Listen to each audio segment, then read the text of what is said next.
So, while Kathy's in the shower, we thought we would do a little video for you. Nope, not of Kathy. Sorry, folks. Better not be. So, we're going to show you how this wet shower operates and what the results are. Coming up.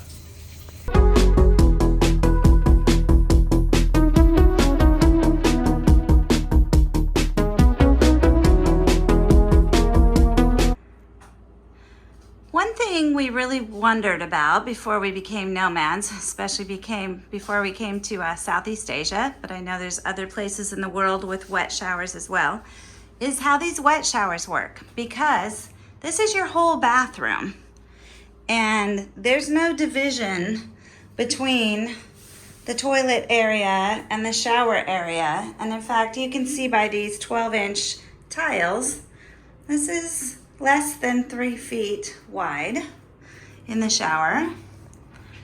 You can connect to either the wand or the overhead. We just use the overhead. This is actually basically a tankless water heater. You know, it's kind of like an instant water heater. Some of them work great, some of them don't, just like any water heater. And here's your toilet right here within your 3 feet area. I'm gonna leave my towel sitting right there on the toilet so we can see if it gets wet. Leave the toilet paper, got our toiletries and such. It's a very small bathroom, but very efficient. I'm gonna leave my bathing suit up there so we can see if it gets wet. And I'm gonna put this hand towel down on the ground so we can see if it gets wet. So you can see how a wet shower really affects this little tiny bathroom. A lot of them that we've been in are in bigger showers, are in bigger bathrooms, so they don't affect it as much. Or they will have like a little ridge that's maybe 2 inches deep along here, so it keeps the water in. That helps. Most of the ones in Australia and New Zealand, they had squeegees in them so that, you know, if the water got away from you, you could kind of squeegee it all back in. But this has been a surprise for us that the wet showers are not that big of a deal. So let's do our experiment. So, How did you say I turned it off? so Kathy's still in the shower. I'm getting out. Yeah, but look how long you've been in there. How long?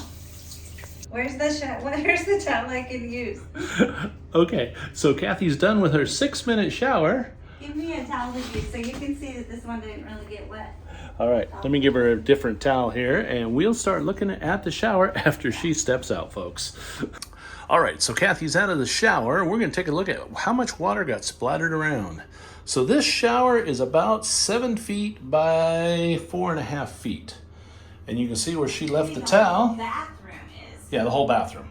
So you can see where the shower was, where she put the towel, and really not a whole lot of water outside of it.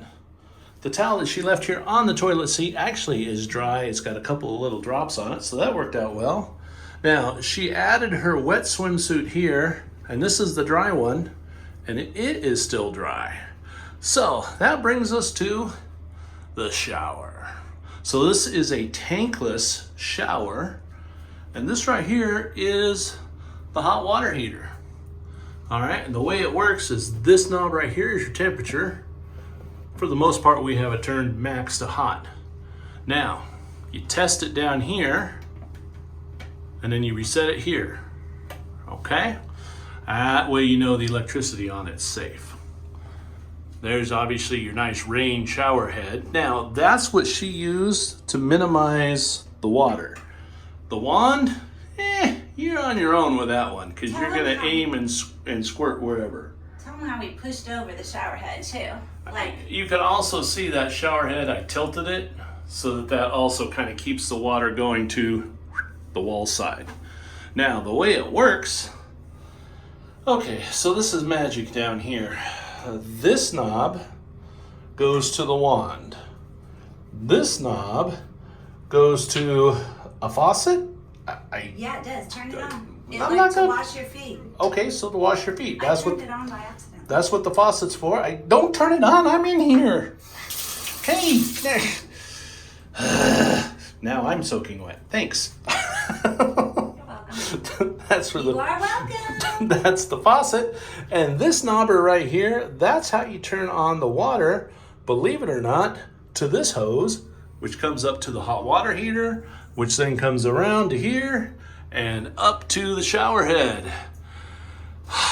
Got it? That's how it works. Super easy.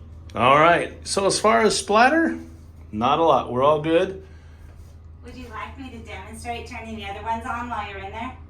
No, I would not, because I do not. Stand back and I'll demonstrate it? No, I don't want to get wet. Okay. All right, let's demonstrate the way she wants to demonstrate. Okay, so there's the shower. This knob right here. Rain shower coming from the top. Turn that off. We already talked about this one. High-powered foot washer. And then this one, good Lord, is the wand. Oh no. Oh, you just flip it with the wand. You know why it doesn't work?